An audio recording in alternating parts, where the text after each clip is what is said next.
Welcome to the Outdoor Biz Podcast, where each Tuesday, your host, Rick Sayes, gathers around the mic with outdoor industry entrepreneurs, brand leaders, founders, and enthusiasts to share stories from the backcountry, the startup files, and the retail aisles. Rick's guests offer actionable advice to land your ideal industry gig, grow your outdoor career, or plan your next big adventure. Subscribe wherever you get your podcasts so you don't miss a single episode. And now, here's Rick. Welcome to episode 358 of the Outdoor Biz Podcast and my conversation with Iain Miller. Iain is the founder of Unique Ascent in Donegal, Ireland. He says they provide fundamentally two services. The first is a unique and extensive guiding service, and the second is a mountain training service in which they provide mountain training courses and assessments. Brought to you by Tourism Ireland, Failte Ireland, and Steller. Hey Iain, welcome to the show. Good to be here, man. Good to be here. Yeah, great to meet you. I guess it was only a couple weeks ago, and thanks for coming on the podcast. That was a fun day we had there. You got to do some Tyrolean traverses. We got to do a nice hike. It was a beautiful day. You guys brought the sunshine, you know what I mean? Yeah, it's amazing. Everybody asks me, you were in Ireland a week and you didn't have any rain, and I'm like, no, we traveled all around, had no rain. We had good weather. The time of year you came is very hit or miss. October and September is you can never really predict in advance, but when you get it right, it works right. You know what I mean? Yeah, it was beautiful. It was perfect. Yeah, that was awesome. So let's start out with tell us how you got into the outdoors. Oh, well, I'm 52 now, and you're always a kid. You're just a kid. I know. I've been playing out, mainly trekking and hill walking or hiking since I was about 12. And then as soon as I got my first car at 19, 18, then I was just off hiking on my own around Scotland. And as you well know in the outdoors, that the longer you do something, the more you advance. So hiking very soon becomes like class 3, class 4 terrain where you've got hands on rock and you're scrambling about. And before you know it, you're into class 5 and you've bought a rope and it's just all going well. It just takes a few years to get into it through that route. That's how I got into it, just through trekking. Trekking and hiking and climbing. Did you mostly hike and climb around Scotland or also Ireland or anywhere else in the world? It was mostly Scotland. At that point, Scotland, yeah. The Munros in Scotland. So there's all the peaks over 3,000 feet. There's 284 of them now. You work your way through them, which takes you to all the nicest places in Scotland. Man, it sounds beautiful. Yeah, I got to get over there next. And how did you become a guide? Like all the things in life are not planned. It just happens that the more you do something, the more people like hear or see that you're doing something. And I was rock climbing. I moved to Donegal and I was rock doing the sea stacks and stuff there. And the more I did, the more people contacted me. And before I knew it, I was taking people out. It wasn't really planned. Right. Everybody wanted to do what you're doing. He looks like he's having fun. Let's go do that. That's the way it works, man. That is the way it works. That's awesome. And how long have you been operating Unique Ascent?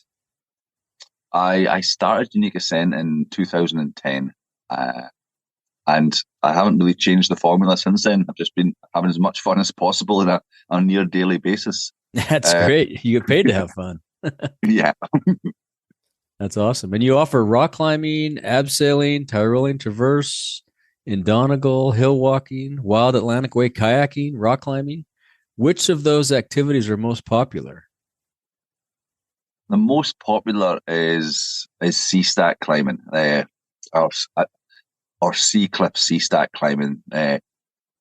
People just want to do something that's different, and I get a lot of climbers coming from all parts of the world that have never really climbed above the sea to the same extent. So paddling out in a wee boat, messing about above the waves is what people want to do.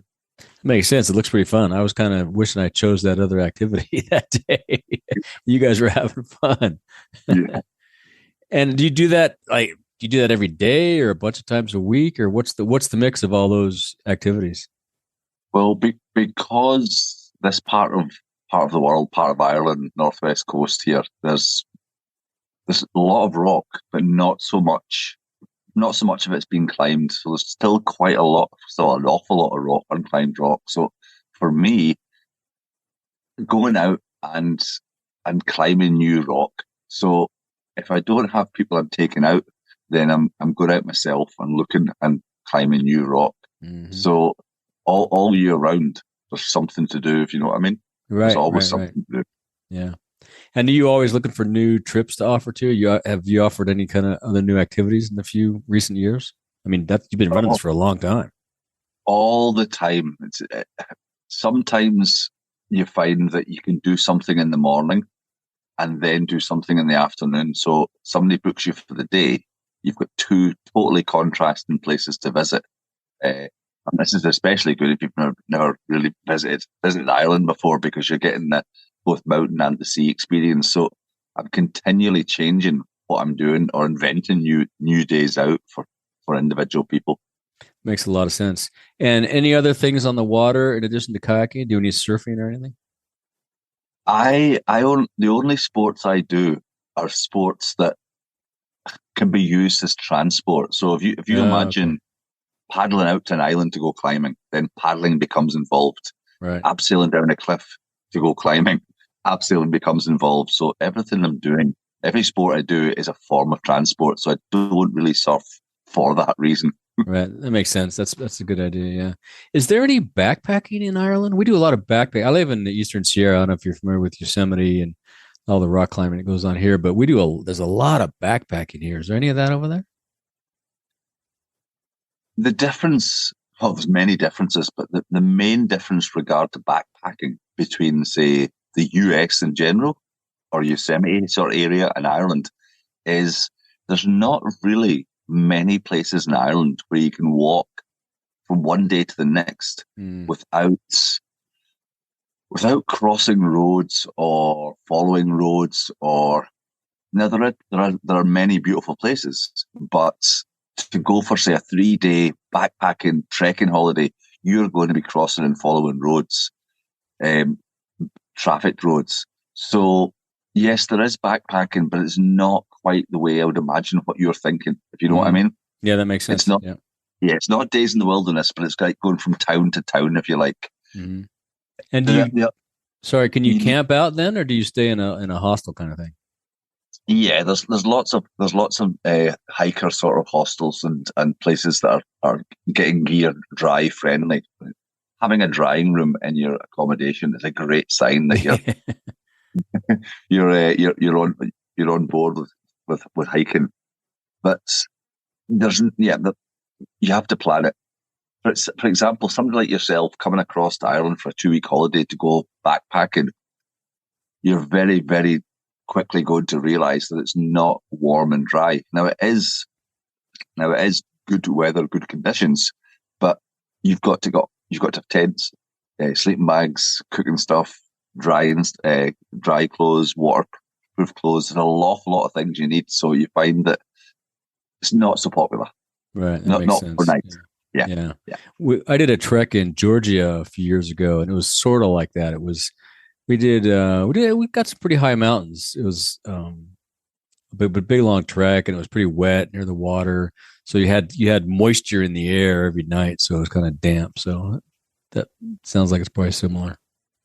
If you imagine overnight trekking, say a week-long trek in Ireland or in Europe, Western Europe, it's wet gear management. You're drying, constantly drying and getting wet. So it takes a bit of skill. And I'll bet you smell like smoke at the end of the trip. You do indeed. That is for sure. Right. I was checking out your website today too, and that mountain training looks interesting. Tell us about that. Well, in the UK and Ireland, we've got not a different, but because we're in isolation here, we've got our own awards that covers you legally to take people out to so rock climbing, what's called single pitch or rock climbing instructor, which is pretty much what you were doing when we met, that sort of thing. That's rock climbing instructor sort of terrain. Gotcha. And then you've got multi-pitch, sort of Yosemite, but not quite as big, obviously. Right. That sort of rock climbing. And then the main bulk that I do is people wanting to take others trekking up hills for the day. They call that the mountain leader.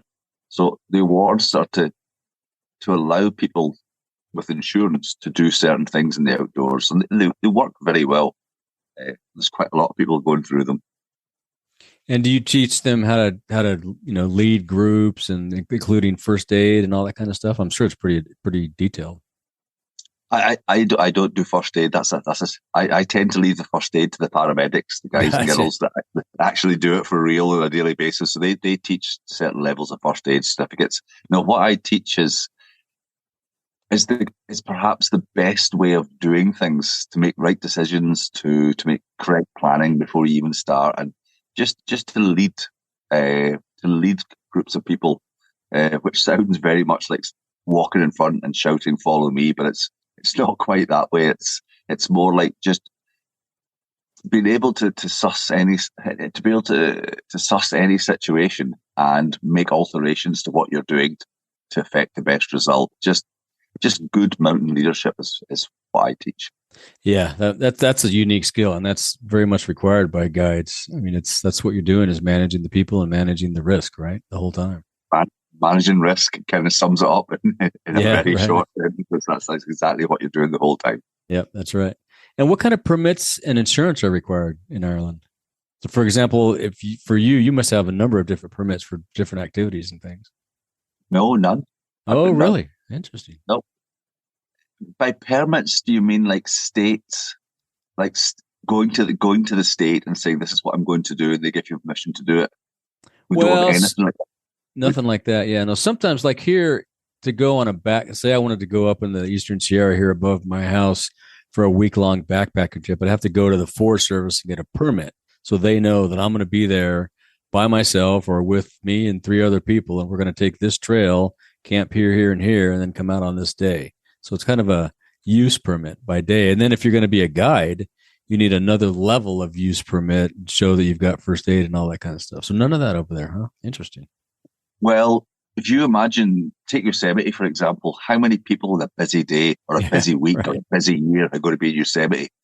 I would imagine it's more than are ever going to go trekking in Donegal in the average year, certainly overnight trekking.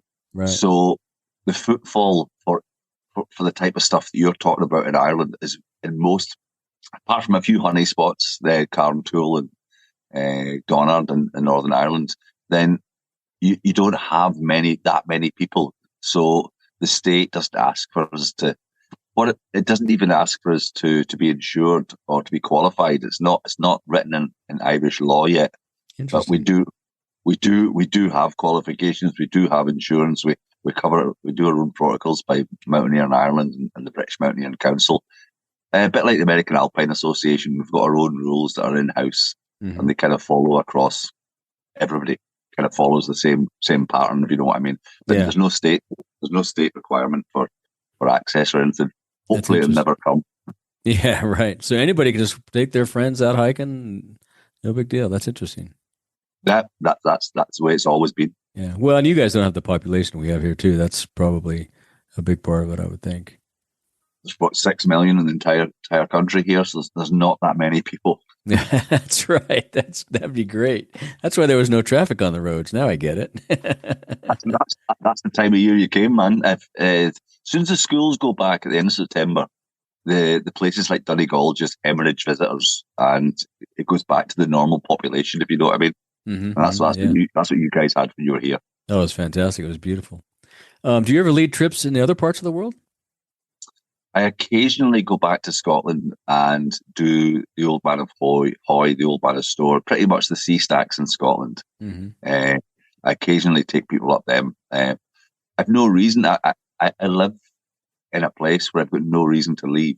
It's beautiful. There's too much rock. Yeah, there's too much to do here. So at the moment, certainly for the last 20 years, I've got no inclination to leave. I don't blame you. I wouldn't either. Have you been climbing in the U.S. at all, ever?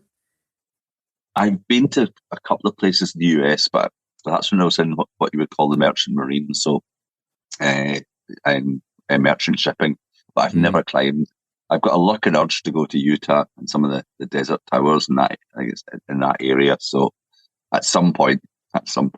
It's on the list. Yeah. Yeah. I had an uncle who was a merchant marine. That's interesting.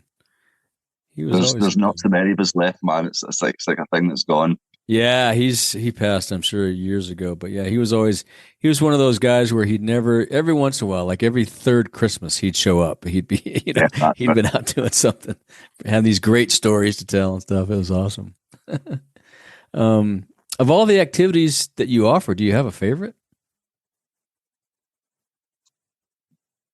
A few years ago, I got told a story or not a story, but I got one of the local guiding companies in Gweedore, a friend of mine, Gareth, told me that there was a tunnel that went right through an island, and the tunnel, he reckons, about 300 meters long, 60-meter section of complete darkness. It was just big enough for a kayak, and the island was 4 kilometers off the coast of Donegal. So anyway, I went out to the island with my kayak on my own, never told anybody where I was going, found the tunnel, planned it, put the GoPro on, and paddled through the tunnel, and it was incredibly scary. Wow. The reason I mention it is because halfway through the tunnel, I just stopped the kayak. I had lots of torches with me, and I realised that this was the moment that was my favourite, and it was the unknown. It doesn't really matter what I'm doing, as long as there's a moment where you think, this could go badly wrong, but you're aware. That's my favourite activity. It's just going to moments like that. It doesn't really matter what they are. Mm-hmm. But that's the favourite activity. It could be climbing a sea stack. You never ever know when you're going someplace new how it's going to work out. And most of the time, thankfully, it works out really well. You get a good climb or a good place, and you get more information for your guidebooks and all that sort of thing. Right. So that's the moment, the unknown moment. That's very cool. So do you try to create those for yourselves a few times a year, or do they just happen? Oh, more likely 2 or 3 times a month. That's awesome. I'm always looking for new rock and new places. I've got like a thing in the back of my head that I'm going to find a sea cave that will become a crawl through, and after a couple of 100 meters will pop out someplace totally unexpected, thus creating a brand new cavern cave passage sort of thing. That's kind of what I'm looking for. So you're always on the hunt. That's awesome. Oh, it never ends, man. It never ends. Even when I'm out paddling around, say, Uri, that island that was off Critch where we met, and I see a new piece of rock from a different angle, that could lead on to going across the island, abseiling down and climbing a brand new route that you hadn't seen before. So you never stop looking. That's awesome. You get to play every day. That's fantastic. That's the way it should be, man. That is. Yep. I'm going to come back. I want your life. If you could share one tip for anyone coming to Ireland to climb, what would that be? In anybody coming to Ireland, the chances are that they're coming from a place where there's going to be a lot of bolts in the rock that they've climbed. Right. So bolted roots, bolted lower offs, all this sort of thing. In Ireland, there's I don't want to say there's no place, but there's very few places with bolted routes. Mm-hmm. So in general, there's 2 places with bolted routes. One's a beginner's quarry, and the other's like an island off Galway, and it's in development at the moment. The rest of the routes in Ireland, there's no bolts anywhere, so you're not able to set up ropes easily. You're going to have to take a trad rack with you, a good set of cams, like a lot of stuff. And when you get to the climbing locations in most of Ireland, it's purely by landowners' good grace that we're allowed to climb there. So it's not busy. Yeah. So what I'm trying to get at is when you come to Ireland to climb, you're likely going to be on your own. So having your own gear, getting a guidebook, working with the weather, getting things done, there's perhaps more chance for disappointment with weather and not finding crags. And it's not a big sport. So just be ready to have a look about. But yeah, you may not climb, but you have a nice day anyway. You'll have you'll go someplace nice, that's for sure. Yeah. That makes sense. Yeah, because we didn't see anybody out there the day we were there. It was just us. There's so few climbers in Ireland. If you go to a busy indoor wall, say Awesome Walls in Dublin, which I would safely say is the busiest in the country, there might be a couple of hundred people there, or 100 people there on an average night. But the chances are that less than 5, maybe 10% of them will be out climbing on trad gear. Wow. So indoor climbing has become a thing of its own, and its own sport, totally separate from outdoor climbing. So there's not so many outdoor climbers, purely because the jump from climbing indoors to outdoors involves a couple of £1,000 worth of gear. It involves weather. It involves just wet rock, potentially wet rock, where to go. There's a lot more skills there, and there's not so many people doing it. In fact, if you were to move to Ireland to live, within 2 months, you would within a month, in fact, within a couple of weeks, you'd certainly know the names of every climber in the country. Easily. Wow. Easily. Yeah. Well, and like you said earlier, you have to be able to take care of yourself. There's nobody coming to get you. So you got to get yourself out of whatever trouble you get into. So that's you, pretty much you're on your own. Yeah. That's awesome. I don't think in America, it's pretty tough to be on your own. You got to go pretty far out there. I mean, there's some places in the mountains where you can get into trouble, but yeah, that's awesome. As we wrap up, is there anything else you'd like to say to our listeners or ask of our listeners? Oh, no. Just if you're ever going to come to Ireland, there's certainly in Donegal and of the west coast of Ireland, you've got world class.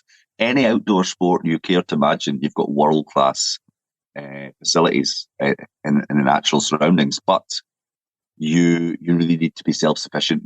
There's nobody really going to take you paragliding. There's unless you're going with a guide. You're going to have to take all your stuff. And that's what makes it unique, is because you get to play in your natural environment. The day you were with me, there was no other climbers there. There was no other walkers. Right. Quiet places. Beautiful, quiet places. Oh, it's fantastic. Yeah, it's fantastic. And how can people follow up with you? What's the best way? Your website? Yeah, I'm on Instagram. It's Unique Ascent on the website. I just regularly post rock climbing pictures and playing above the sea. Cool. Well, we'll put links to all that in the show notes. Well, it's been great catching up with you. I enjoyed meeting you, and hopefully our paths will cross again one day. Good to talk to you, man. Awesome. Thanks, Iain. Thank you for joining us on another episode of the Outdoor Biz Podcast. Be sure to visit our website, theoutdoorbizpodcast.com, where you'll find show notes with links to everything we talked about and more. Subscribe wherever you get your podcasts so you don't miss a single episode. And while you're at it, if you found value in this show, we'd appreciate a rating on iTunes. Or spread the word and tell a friend about the show. That would really help us out too. Be sure to tune in every week. And thanks again for listening to the Outdoor Biz Podcast with Rick Sayes.